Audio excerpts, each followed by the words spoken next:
Siapa yang pernah gagal? Mari kita angkat tangan tinggi-tinggi bareng-bareng. Sebenarnya kenapa sih kita bisa gagal dan gimana ya cara bangkitnya? Bagi yang pernah merasa gagal, entah gagal ujian, tes masuk, percintaan, pekerjaan, hidup, dan lain sebagainya, gue undang buat ngumpul bareng gue di sini. Sisanya yang belum pernah gagal boleh skip. Loh kok nggak ada yang skip? Wah, berarti kita memang senasib dan seperjuangan nih. Kenyataannya, semua orang itu pasti pernah gagal. Kalau ada yang hidupnya kesannya mulus banget, bisa jadi itu karena lo nggak tahu aja. Mungkin orang tersebut cuma memperlihatkan kesuksesan dan kebahagiaan, tanpa menunjukkan jatuh bangun yang udah dilalui. Jadi kalau lo pernah gagal, itu biasa. Itu berarti lo pernah gagal seperti 7 miliar manusia lainnya, termasuk gue dan dia. Yang nggak biasa itu, gimana cara lo menghadapi kegagalan dan berusaha bisa bangkit. Setiap orang punya cara masing-masing. Oleh karena itu, gue mau cari tahu kenapa sih manusia itu bisa gagal dan gimana cara bangkit dari kegagalan.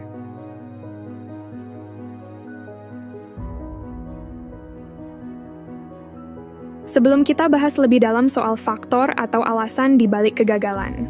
Nah, gue udah mengumpulkan alasan-alasan umum yang seringkali menurut berbagai penulis dan sumber menjadi alasan kenapa kita gagal.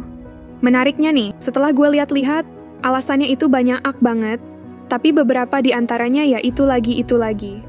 Cuma kadang memang kita nggak sadar bahwa ternyata faktor-faktor ini bisa berpengaruh banget. Apa aja sih faktornya? Dan gimana sih cara mengatasinya? Tanpa tujuan dan perencanaan, perjuangan untuk mencapai sesuatu menjadi nggak terukur. Jadinya, kita nggak bisa melacak progres dan memastikan apakah usaha dan goal yang diinginkan cukup realistis untuk dicapai. Dengan posisi seperti itu, usaha kita jadi nggak jelas dan berantakan. Ujung-ujungnya, jadi bingung dan kudu menyerah. Misalnya, lo ingin lulus ujian sejarah dengan nilai bagus. Namun, lo nggak bikin jadwal atau rencana harus belajar materi bagian apa, kapan, dan berapa lama. Jadi lo nggak bisa melacak progres lo. Tahu-tahu ujian udah dekat dan lo langsung harus baca 1 bab dalam sehari. Menurut ahli psikologi asal Amerika, Carol Dweck, ada 2 tipe pola pikir, fixed mindset dan growth mindset.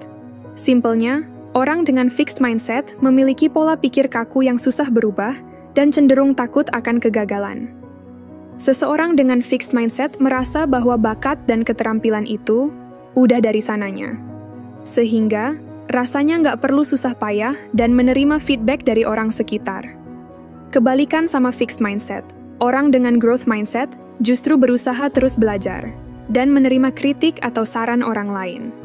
Mereka terbuka dengan peluang baru dan percaya bisa mencoba untuk berkarya lebih baik lagi bila gagal sekalipun.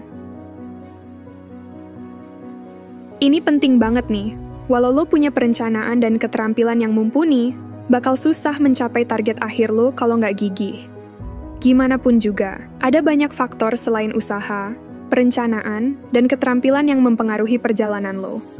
Ada badai dan tantangan yang udah siap menerjang perjuangan lo.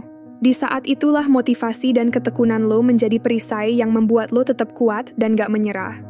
Tanpa perisai tadi, perjuangan lo bisa berakhir gara-gara merasa gagal padahal sebenarnya perjalanan belum selesai.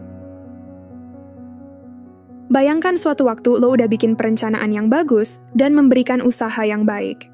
Tapi, kok masih nggak bisa mencapai target ya? Bisa jadi itu karena strategi yang lo gunakan nggak tepat. Misalnya, lo membuat sebuah usaha dagang. Sebenarnya, planning dan ketekunan lo udah patut banget diacungi jempol. Ternyata, usut punya usut, barang dagangan lo dan pemasarannya itu nggak sesuai sama target pasar lo. Nggak masalah, ini justru bisa jadi pembelajaran untuk perencanaan selanjutnya.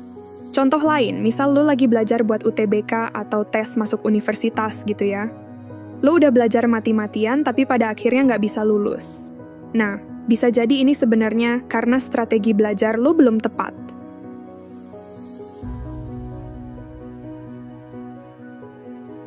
Ketika menghadapi kegagalan, coba renungkan kembali apa yang membuat kita gagal sebelumnya. Dengan mengetahui akar masalahnya, kita bisa memperbaiki dan nggak mengulang kesalahan yang sama. Selain itu, terbuka dengan saran atau nasihat itu juga baik. Bisa jadi orang yang memberi saran itu melihat apa yang sebelumnya kita nggak sadari. Ada berbagai cara atau resep dalam membuat perencanaan yang baik. Salah satu kaidah perencanaan untuk mencapai goal yang terkenal adalah SMART, yang artinya specific, measurable, dapat diukur, achievable, dapat dicapai, relevant, relevan dengan situasi, time-bound, waktu jelas. Untuk menyusun rencana SMART, jadi gini. Secara spesifik, apa yang ingin lo capai? Gimana cara lo mengukur progres dan capaian lo? Dengan waktu dan sumber daya yang ada, apakah lo bisa mencapainya? Apakah sesuai dengan visi dan kebutuhan lo? Kapan target tercapai? Bersambung dari pembahasan singkat soal fixed dan growth mindset yang sempat kita bahas tadi, seseorang dengan growth mindset mau belajar terus. Menghadapi kegagalan justru menjadi pengalaman dan pembelajaran berharga yang bisa membuat usaha lo selanjutnya jauh lebih matang dan baik lagi. Supaya makin semangat, lo bisa coba cari quotes atau kata mutiara soal kegagalan dari berbagai tokoh dunia di internet deh. Biasanya perkataan mereka bijak banget dan bisa membawa angin segar buat kita yang butuh pencerahan. Itulah pembahasan soal kegagalan hari ini. Pada akhirnya, kita sebagai manusia pasti punya momen kegagalan. Setelah mencapai kesuksesan tertentu pun, pasti ada waktunya gagal lagi dan mencoba lagi.